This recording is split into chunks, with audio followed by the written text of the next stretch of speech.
Olá, essa é a nossa quarta videoaula da introdução teológica do livro de Salmos da Escola Teológica Charles Spurgeon.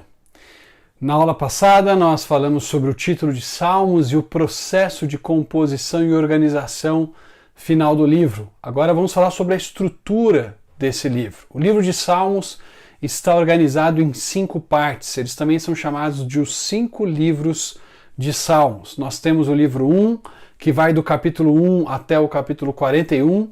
Depois temos o livro 2, que vai do capítulo 42 até o capítulo 72. Depois nós temos o livro 3, que vai do capítulo 73 até o capítulo 89. Por fim, temos o livro 4, que vai do capítulo 90 até o 106, e o livro 5, que vai do capítulo 107 até o capítulo 150. Então nós temos 5 partes do livro de Salmos, organizadas de acordo com esses capítulos que eu mencionei. E como nós sabemos que cada livro está dividido ou está organizado contendo esse número de salmos? Como é que nós sabemos, por exemplo, que o final do livro 1 está no capítulo 41? Como é que nós sabemos que o final do livro 2 está no capítulo 72? Como é que nós sabemos que o final do livro 3 está no capítulo 89? Ora, o livro de Salmos tem no final de cada livro, no final de cada sessão maior, uma doxologia, um louvor final a Deus, que geralmente fala de Deus ser louvado e contém a expressão amém. Amém e amém, ou apenas amém. Então, uma expressão muito comum que nós vamos encontrar nessas doxologias fechando esses salmos é, por exemplo, que nós encontramos, você vai ter projetado aí a primeira dessas doxologias, que é o Salmo 41, versículo 13, fechando o livro 1, que diz: Baruch Adonai Elohei Israel, Mahaolam Vad Haolam, Amém V'Amém. Louvado ou bendito seja o Senhor, o Deus de Israel, de eternidade a eternidade. Amém e amém. Então essa doxologia marca o final do livro 1. Aí nós temos no capítulo 72, ali nos versículos 19 e 20, 18 e 19, a doxologia marcando o final dessa sessão. Veja: bendito seja o Senhor Deus, o Deus de Israel, o único que realiza feitos maravilhosos. Bendito seja o seu glorioso nome para sempre. Encha-se a terra da sua glória. Amém e amém. Então sempre essa expressão Baruch Adonai, sempre a palavrinha hebraica amém, que é traduzido como amém, muito semelhante em português, fecha cada uma dessas sessões. Mais um exemplo, Salmo 89, 52. Baruch Adonai Ad Haolam, bendito seja o Senhor para sempre. Amém, v'amém. Amém e amém. Salmo 106, 48, a doxologia fechando o livro 4.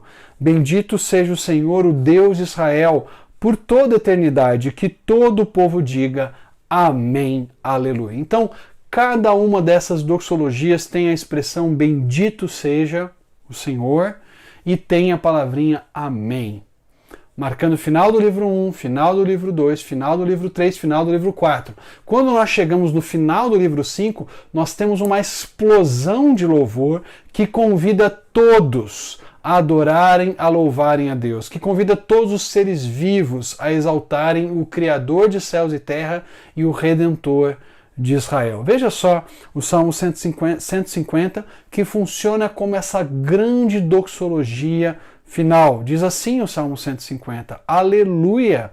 Louvem a Deus no seu santuário, louvem-no no seu poderoso firmamento. Louvem-no pelos seus feitos poderosos, louvem-no segundo a imensidão da sua grandeza, louvem-no ao som da trombeta, louvem-no com a lira e a harpa, louvem-no com tamborins e danças, louvem-no com instrumento de cordas e com flautas, louvem-no com símbolos sonoros, louvem-no com símbolos ressonantes, tudo que tem vida, louve o Senhor. Aleluia! Assim nós terminamos o último livro de Salmos, o livro 5, com um grande Halel que convida todos os seres vivos com vários instrumentos a louvarem e exaltarem a Deus. O que explicaria essa divisão quíntupla? O que explicaria o livro ser dividido em 5 sessões, em 5 partes? Qual a razão para isso?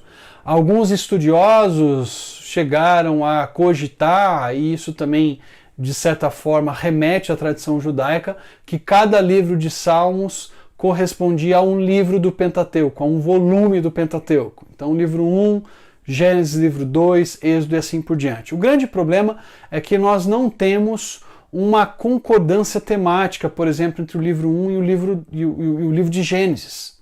O livro 1 é basicamente a história de várias situações de Davi sendo perseguido, clamando pela ajuda de Deus.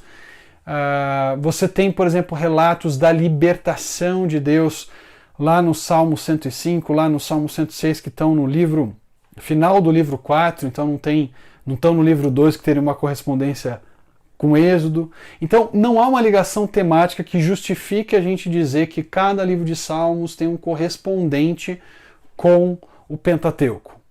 Alguns dirão que há uma organização em termos de coleções menores. Então, você tem, por exemplo, numa sequência, o Salmo 120 até o 134, que são salmos de degraus ou salmos de peregrinação, que de fato estão na sequência, que de fato estão organizados um ao lado do outro.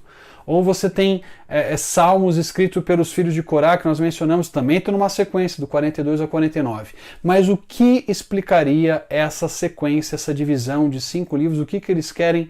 Que tipo de movimento nós encontramos nessas 5 sessões? Eu quero propor para vocês algo que eu aprendi com 3 autores do comentário de Salmos da série Nikot, o Rolf Jacobson, Beth Tanner e a Nance de Claes Walford.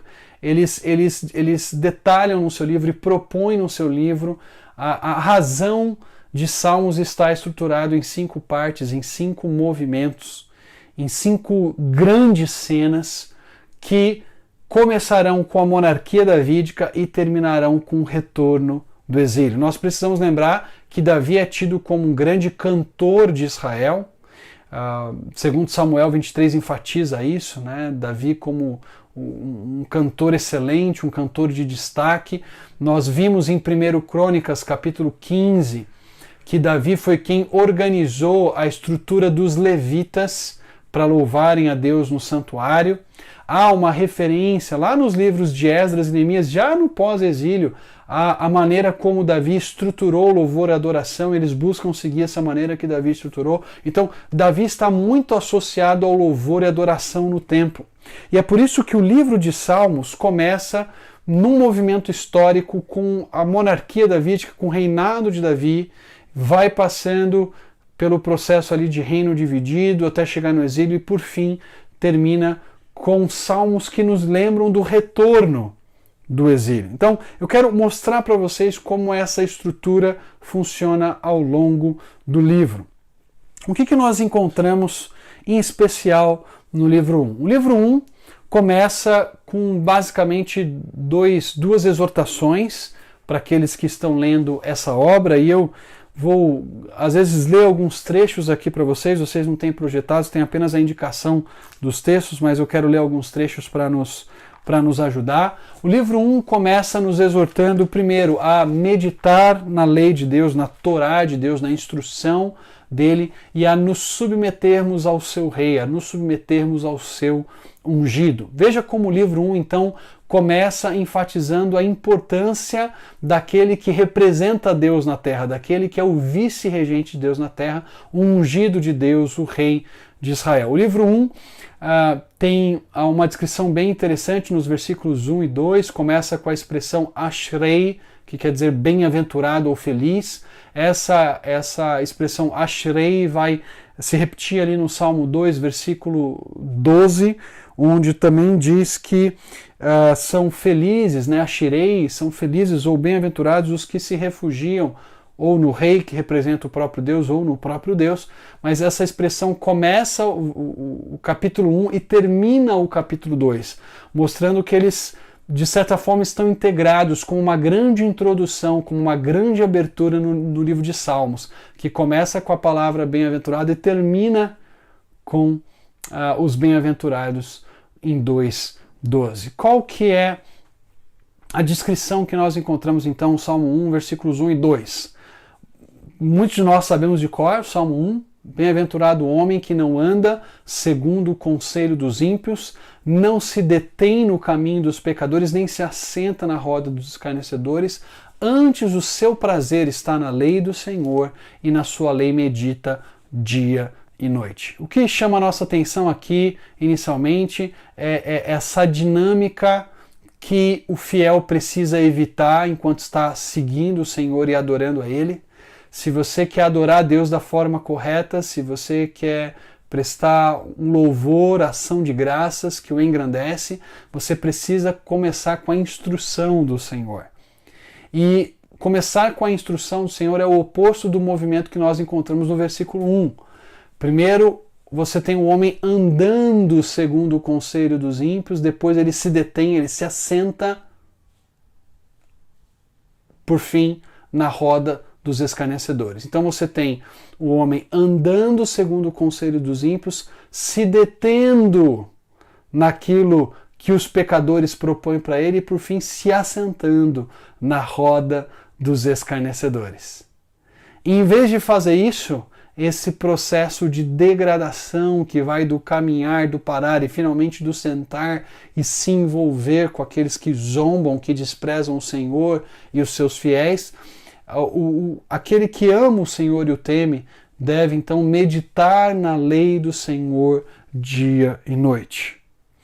É muito interessante porque meditar na lei do Senhor de noite também é a proposta, por exemplo, que nós encontramos no livro de Josué.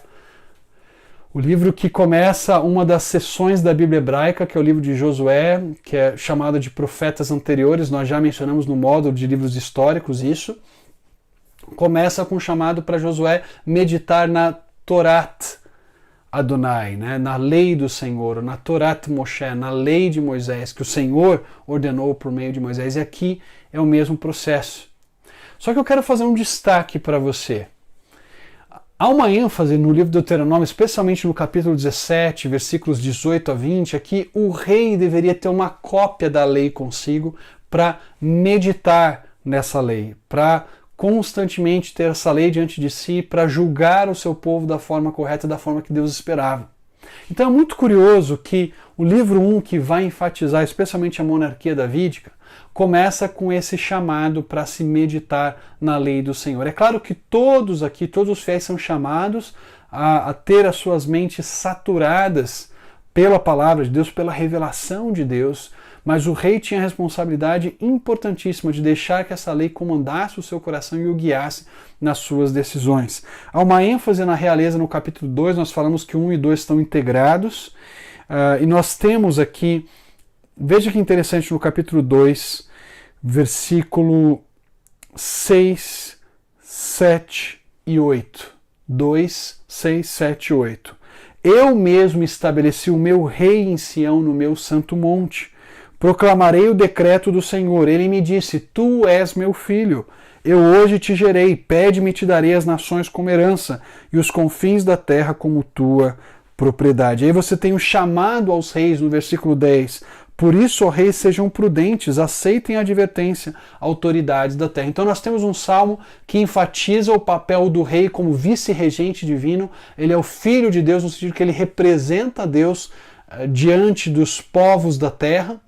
Esse rei está estabelecido em Sião. Nós vamos lembrar que a monarquia de Davi, que está ligada a Sião, está ligada a Jerusalém, está ligada ao templo que depois vai ser construído, e os reis da terra então são chamados a respeitar, honrar esse rei que é representante do próprio Deus que criou céus e terra. No versículo 4 diz que do seu trono nos céus o Senhor põe-se a rir e caçoa daqueles reis que se rebelam contra ele. Então há uma ênfase aqui na meditação da lei do Senhor, há uma ênfase aqui no rei que é vice-regente, que representa Deus, e de repente nós temos uma série de salmos que são chamados de Salmos le David, salmos associados ao nome de Davi. Alguns deles, inclusive, associados a momentos históricos da vida de Davi. Por exemplo, o Salmo 3 é um salmo que Davi está fugindo do seu filho Absalão. No Salmo 34, ele está fingindo-se de louco diante do rei de Gate. Outros salmos que aparecem aqui, por exemplo, o Salmo 18, que é idêntico praticamente ao texto de 2 Samuel 22, são textos paralelos. Davi celebra a vitória que Deus lhe deu diante dos seus inimigos. Então, todo o livro 1 está profundamente associado a Davi. E o livro 1 termina, inclusive, com a mesma expressão que nós encontramos no início do capítulo 1 e final do capítulo 2, que é a expressão Ashrei, bem-aventurado. Veja como começa o capítulo 41, que finaliza o livro 1. Como é feliz, Ashrei, né? Aquele que se interessa pelo pobre. O Senhor o livra em tempos de adversidade, o Senhor o protegerá e preservará a sua vida. Ele o fará feliz na terra e não entregará os desejos dos seus inimigos. É muito interessante essa ênfase naquele que se interessa pelo pobre e cuida do pobre nos momentos de adversidade. Por quê? Porque uma das funções do rei no mundo antigo era justamente cuidar daqueles que eram os mais desfavorecidos, daquelas que eram as pessoas marginalizadas na sociedade, como o órfão, a viúva e o estrangeiro, que eram os pobres da terra. E o rei tinha como função fazer justiça a eles. E o texto diz aqui que é feliz aquele que se interessa pelo pobre. Aqui nós temos a ênfase na realeza, nós temos a ênfase no cuidado que o rei deveria ter com os pobres. Veja então, no começo do capítulo 1, a ênfase na meditação da lei do Senhor, que se aplica a todos, mas era um dever importantíssimo do rei, segundo Deuteronômio capítulo 17. Uma ênfase no rei no capítulo 2, como aquele que representa o Senhor. Os capítulos 3 até o 41, todos eles começam com Le David, que era o rei sobre Sião e representava o Senhor diante do seu povo. Quando nós chegamos no livro 2 do livro de Salmos, então a seção 2, também chamada de livro 2, dessa obra maior de Salmos, no livro 2 nós temos uma sequência de salmos dos filhos de Corá, que eram os levitas que participavam da adoração já na época de Davi. Davi organiza os grupos de levitas e Emã era o líder dos coraitas. 1 Crônicas 15, o texto que nós lemos, menciona Emã como esse líder dos levitas que adoravam o Senhor. E aí você tem então vários salmos davídicos, você tem projetado aí no seu PowerPoint, os salmos 51 a 65 estão associados a Davi. Você tem então vários salmos que falam, por exemplo, Salmo 51, Davi confessando o seu pecado, reconhecendo o seu erro, depois de ter sido confrontado por Natã. Você tem o Salmo 52 e o Salmo 54, que é Davi sendo perseguido e alguém dedurando Davi, e alguém levando informações para Saul sobre Davi. Você tem então diversos salmos, especialmente aí do 51 até o 65, que estão de alguma forma associados à vida de Davi. O único salmo que não tem um título é o Salmo 71, que parece fazer referência a um indivíduo idoso, a um indivíduo já velhinho. No Salmo 71 nós temos essa informação lá no versículo 18. Agora estou velho, de cabelos brancos. Não me abandones, ó Deus, para que eu possa falar da tua força aos nossos filhos e do teu poder às futuras gerações. Um pouquinho antes, ele já se identificou também como idoso, como velho, esse salmista aqui, que diz no versículo 9: Não me rejeites na minha velhice, não me abandones quando se vão as minhas forças. Ainda no capítulo 71, o salmista lembra como Deus cuidou dele desde quando ele estava no ventre da sua mãe. Desde o ventre materno dependo de ti, tu me sustentaste desde as entranhas de minha mãe. Eu sempre te louvarei. Quem será que é esse indivíduo? Nesse salmo que não tem um título, não tem uma introdução como os outros salmos têm, como Le David ou Livnei Corá, dos filhos de Corá. Será que é o próprio Davi já no finalzinho da sua vida, lembrando do cuidado de Deus e do desejo dele de compartilhar com as gerações futuras o poder e os grandes atos de Deus? É bem sugestivo que esse salmo esteja associado a Davi, porque o Salmo 72, que encerra o livro 2, nos introduz Salomão. O Salmo 72 começa dizendo que ele é um salmo li Shlomo, para Salomão. Li Shlomo, para Salomão. E ele termina dizendo no Salmo 72, encerram-se aqui as orações de Davi. E o que esse salmo para Salomão diz? Ele começa dizendo, reveste da tua justiça, ó rei, reveste da tua justiça o rei, ó Deus, e o filho do rei da tua retidão, para que ele julgue com retidão e com justiça os teus que sofrem opressão. Uma oração aqui feita em prol do futuro rei davídico, que nesse caso aqui é para Salomão, para que ele reine com justiça e que seja revestido da justiça que vem de Deus para cuidar, de novo, dos mais fracos na terra. Assim encerra-se o livro 2, com uma menção a Salomão, que daria sequência ao reinado de Davi. E aí nós temos o Salmo 73, começando o livro 3. E veja que interessante, esse Salmo 73 que começa o livro 3, ele apresenta a questão da Teodiceia, a injustiça impera na terra. O salmista diz, lá no versículo 2, quanto a mim os meus pés quase tropeçaram, por pouco não escorreguei, pois tive inveja dos arrogantes quando vi a prosperidade desses ímpios. Esse fiel aqui lida com a questão da Teodiceia. Como é que os ímpios conseguem prosperar e tudo bem com eles? Até que ele se depara, lá mais para frente no Salmo, no versículo 17 do Salmo 73, até que entrei no santuário de Deus e então compreendi o destino dos ímpios. Israel então aqui passa por um período, provavelmente quando o templo já estava levantado, o santuário de Deus no qual o salmista entra e se lembra do destino dos ímpios. Mas no livro 3 a coisa já não vai tão bem com a nação. A nação termina o livro 3 numa situação de desgraça, numa situação de exílio. O Salmo 74 já enfatiza no livro 3 uma situação difícil. O Salmo 74 diz, por exemplo, lá no versículo 4, os teus adversários gritaram triunfantes bem no local, santuário, né, onde te encontravas conosco, e hastearam suas bandeiras em sinal de vitórias. Pareciam homens armados com machados invadindo um bosque cerrado. Então aqui já no Salmo 73 nós temos o salmista no Salmo 73 questionando a questão da justiça, mas no 74 descrevendo o ataque de inimigos ao próprio santuário de Deus. No versículo 7 do Salmo 74 ele diz, atearam fogo ao teu santuário, profanaram o lugar da habitação do teu nome. E a gente vai mais para frente, vai caminhando até chegar no Salmo 89, que é o salmo que fecha o livro 3, e aqui a gente já não tem mais uma situação de estabilidade, já não temos mais a menção, quase menção a Davi, ele quase não aparece mais no Salmo 3, enquanto ele aparece bastante nos livros, no livro 1 e no livro 2, no livro 3 ele aparece muito pouco. E aí você encontra aqui no Salmo 89 uma menção à aliança que Deus fez com Davi. Salmo 89, versículo 3 e 4.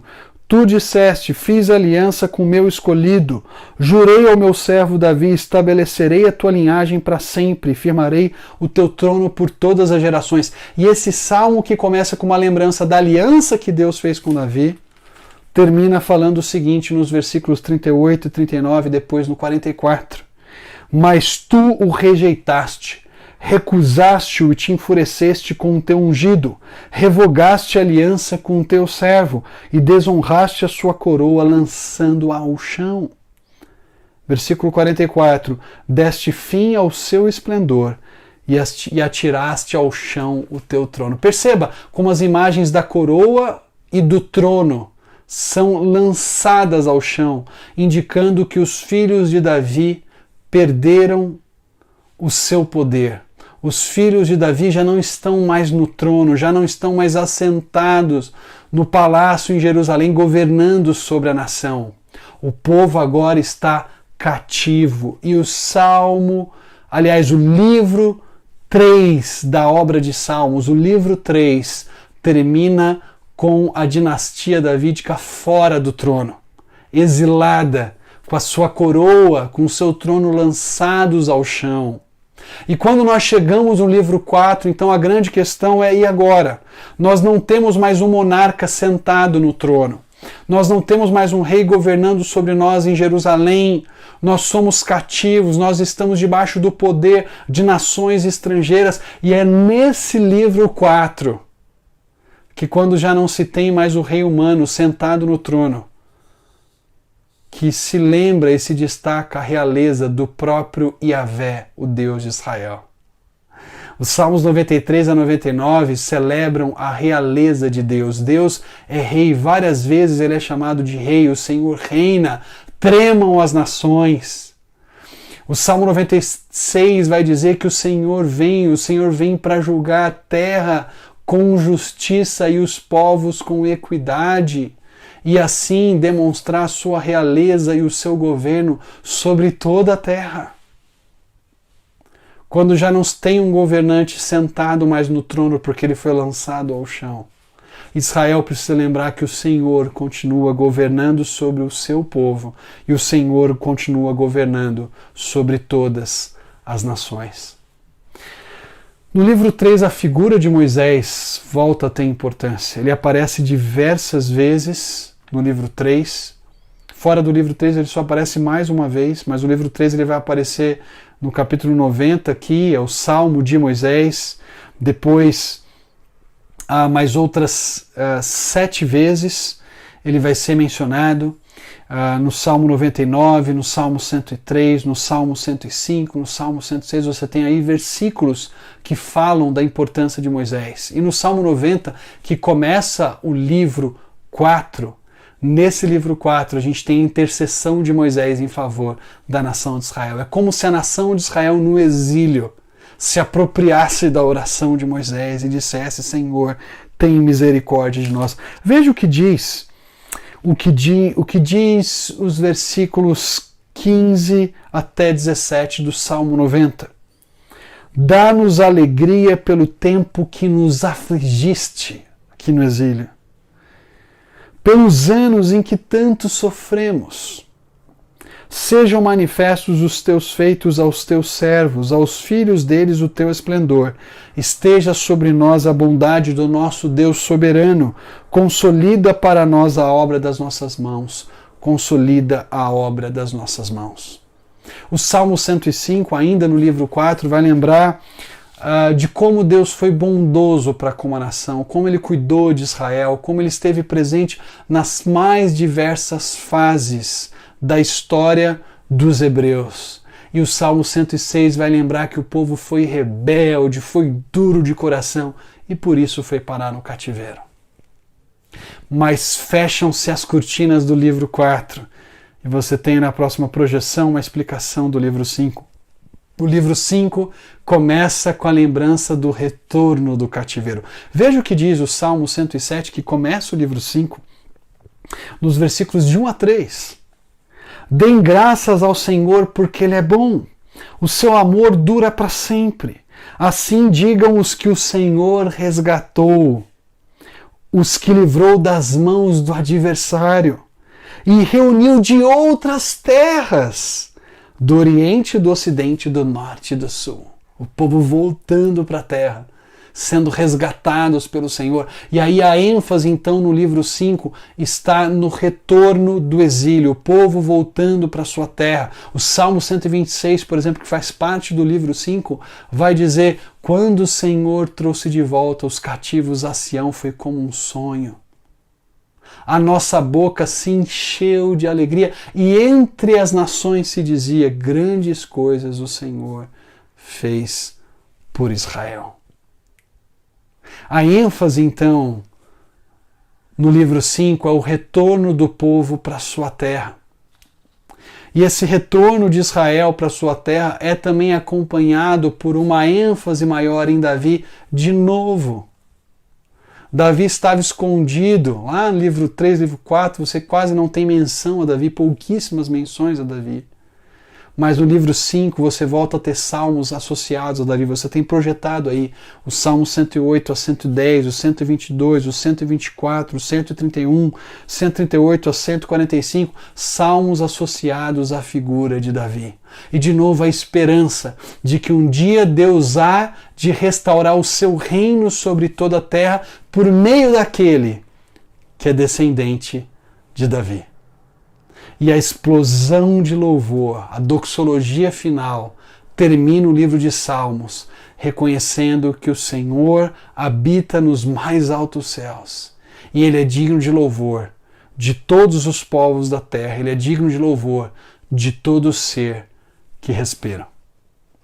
Essa é a estrutura do livro de Salmos, que começa com uma ênfase no período de Davi, nos livros 1 e livro 2, continua lembrando da situação de dificuldades e de lutas no livro 3 que o povo passou durante o reinado de Salomão e depois o reino dividido, termina com a coroa dos descendentes de Davi lançada no chão. Livro 4, exílio, mas o Senhor reina, o Senhor governa. Lembre-se de Moisés, aquilo que ele nos ensinou, nos instruiu, como ele orou a Deus, essa oração que nós também podemos fazer no exílio. Livro 5, o povo retorna para a terra. Naquilo que parece ser um sonho, Deus traz os cativos de volta para Sião e dá à nação de Israel a esperança de uma restauração plena no futuro. Louvado seja Deus, aquele que governa sobre Israel e que governa sobre todos os povos da terra. É assim que o livro de Salmos nos lembra que o Deus que agiu no passado continua a agir na vida do seu povo no presente. É por isso que eu quero terminar esse nosso trechinho lendo uma citação do livro do Jacobson, da Beth Tanner e da Nancy DeClass Walford, em que eles dizem o seguinte: o que é de importância permanente e central nos Salmos é o fato de testificarem a respeito do caráter e da atividade do Senhor. Dão testemunho de que o Deus que escolheu Abraão, Davi e a sua descendência está presente e ativo no mundo, e de que o caráter do Senhor o leva a estar com seus ouvidos abertos a todos os que clamam em meio à dor e à confusão. Portanto, os Salmos não são simplesmente textos sobre o passado, eles também são promessas sobre o futuro. Na verdade, são poemas que nos movem ao futuro, que geralmente não conseguimos imaginar, isto é, nos levam a assumir o nosso lugar em uma comunidade de fé que está sendo moldada para ter a identidade e o caráter do Senhor. Quando os israelitas do período do Segundo Templo, no período pós-exílico, lessem o livro de Salmos e cantassem e orassem os Salmos, eles seriam lembrados de que eles faziam parte de uma grande comunidade, que tinha a sua história já sendo escrita por Deus há muito tempo e da qual eles faziam parte. E podiam esperar nesse mesmo Deus que agiu e que cuidou do seu povo no passado, porque ele continuava interessado e preocupado com os descendentes de Abraão e em redimi-los, bem como redimir toda a terra, por meio daquele que seria o descendente de Davi por excelência, Cristo Jesus, o Salvador. Espero você na nossa próxima videoaula.